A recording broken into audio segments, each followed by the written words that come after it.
Hey gang, so today I want to talk to you about one of the worst MMA stoppages in history. Now this occurred in South Africa at EFC 88 in a preliminary bout. So let's take a look at the video. It's one-way traffic at this point, and that must be frustrating on your debut. Energy sapping, it's full-on defense mode. Oh, wow. He's got the rear naked in, he's sunk it in quite deep. That was sneaky from Blakey's. He's let go of it, he hasn't got it locked in though. Tennis, one tough dude. Just trying to crank on that. Oh, that could be deep. Looks like it's in now, Tao. Referee's looking very, very closely at that. Looks like a good tap. That is in so deep. How is he still able to be conscious? That's incredible. Oh my goodness. He's still with us. Like he's still cranking on as much as he can. And Tennis still in it. How is Tennis still straightened out flat? His eyes are almost rolling the back of his head. No, this does it not looked look like good. He's out, referee. I've got to be honest with you. Surely he's out. Surely referee needs to take a bit closer look and she's just checking whether he's conscious or not, but the referee needs to take a look at the fight. It looks like he's out. It looks like he's out. It looks like he's unconscious, referee. Yeah, I really think he's just stopping this fight. This has to be called, surely. That's it. Referee's checking. Yeah, so that was bad. So he was unconscious for, I counted, looks like he first went out when she touched his hand a little bit before that for 34 seconds straight.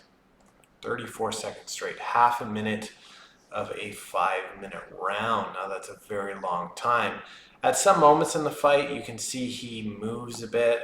He actually starts kind of seizuring at one point, but that does not mean that he's conscious. I'll give you an example of that kind of. I was training jiu-jitsu before. I believe I was a blue belt at the time, and I was training with my friend, and I had his back, and I had a single collar. So I have my hooks in, I'm behind him, we're actually sitting up. I got a single collar. At the time, I did not know that you could choke someone unconscious with a single carotid choke. I thought you had to have both carotid pinched off to render someone unconscious. But evidently you only need the one if it's real tight and you completely pinch it. So I'm behind him and I have him and I'm holding him and I'm just kind of waiting, maybe trying to work that one arm bar on the side from the back. And he's moving, but he's kind of moving in a weird way. It's kind of nonsensical. And I remember being like, well, that's kind of weird. Like, is he trying to get out? Like, what's he doing? And I actually peeked around and I saw that he was like just seizuring. Like he was moving around, but he was seizuring. He was out. He was completely out. I had no idea. Now, of course, that wasn't 34 seconds. That was probably like 3 seconds, 3 to 5 seconds before I realized. And that's me having his back and not even being able to look at him like she was in the position to do. So I put him in the recovery position. He came to. He started to fight a little bit, or well, not fight, but like he thought he was back in the roll. He didn't even know that he had gone unconscious. But he was slower and not as strong. You could see there were some differences there.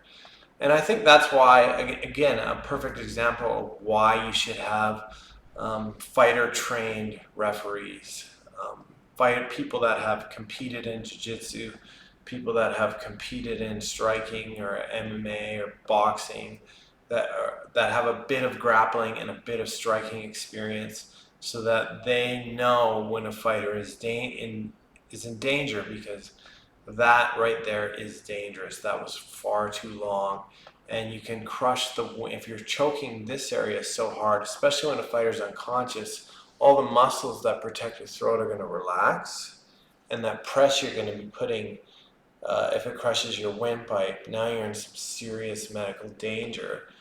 Carotid chokes, you're cutting off the blood supply. But if you actually crush someone's throat, people have died that way before in street fights often. So anyways, I just wanted to quickly comment on that video. I do think that fighters and people that have combat experience should be referees, and I think that this is a perfect example. Anyways, let me know what you think. Leave a comment in the comments, and thank you again for watching. Make sure to hit that like and subscribe.